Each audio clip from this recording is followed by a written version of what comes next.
Assalamualaikum warahmatullahi wabarakatuh. Perkenalkan, saya Muhammad Habil As-Siddiq Pasaribu ingin mempresentasikan mata kuliah filsafat yang berjudul Pertumbuhan Perkembangan Filsafat Hukum Islam di Era Kontemporer. Pertumbuhan filsafat hukum Islam sejarah telah menunjukkan bahwa Nabi SAW telah membolehkan berijtihad dalam upaya menetapkan satu hukum. Kebolehan itu dimaksud tercantum dalam hadis Nabi Shallallahu Alaihi Wasallam ketika Nabi mengutus Muadz bin Jabal sebagai hakim di Yaman, bahwa Rasulullah Shallallahu Alaihi Wasallam ketika mengutus Muadz ke Yaman, beliau bersabda, bagaimana engkau akan menghukum apabila datang kepadamu satu perkara? Ya Mu'az menjawab, saya akan menghukum dengan Ka'batullah. Saya akan menghukum dengan Kitabullah. Sabda beliau, bagaimana bila tidak terdapat di Kitabullah? Ia menjawab, saya akan menghukum dengan sunnah Rasulullah. Kita bersabda, bagaimana jika tidak terdapat dalam sunnah Rasulullah? Ia menjawab, saya berijtihad dengan pikiran saya dan tidak akan mundur. Berijtihad dengan menggunakan akal dan permasalahan hukum Islam yang ada hakikatnya merupakan pemikiran falsafi, dan itu direstui atau disetujui oleh Rasulullah SAW.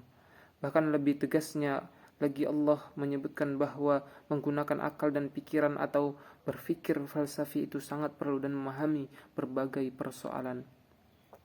Sebagaimana Allah telah berfirman dalam surah Al-Baqarah yang artinya, dan dalam kisos itu ada jaminan kelangsungan hidup bagimu, hai orang-orang yang berakal, supaya kamu bertakwa. Ayat tersebut menurut Fathur Rahman Jamil menunjukkan bahwa menggunakan akal pikiran dalam mengungkap makna yang terkandung dalam syariat sesuai Iwamiddin, pemikiran filsafat hukum Islam. Dengan petunjuk Al-Quran bahwa termasuk yang dianjurkan.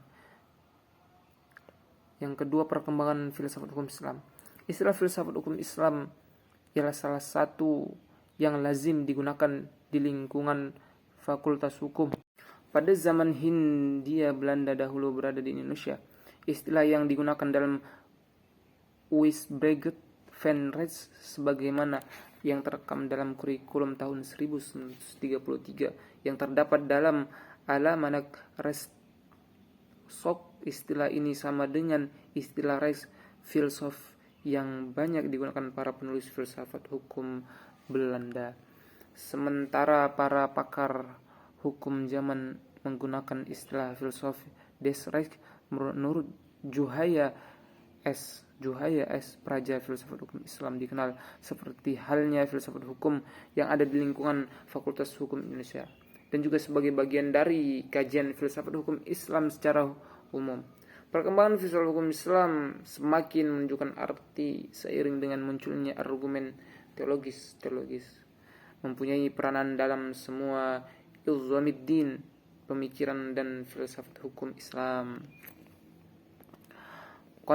Konsepsi teistik mengenai alam semesta dan argumen teologi merupakan satu dari 3 argumen pokok untuk Allah.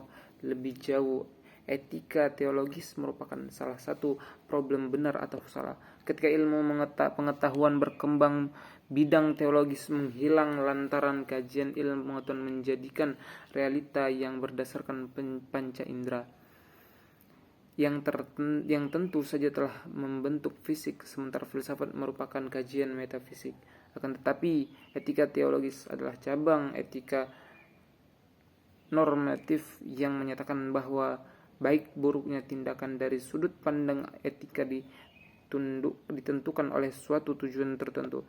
Oleh itu, norma etis atau etika adalah konsep yang relatif terhadap tujuan. Etika teologis merupakan suatu tren dan filsafat moral yang terus berada di belahan dunia hingga saat ini.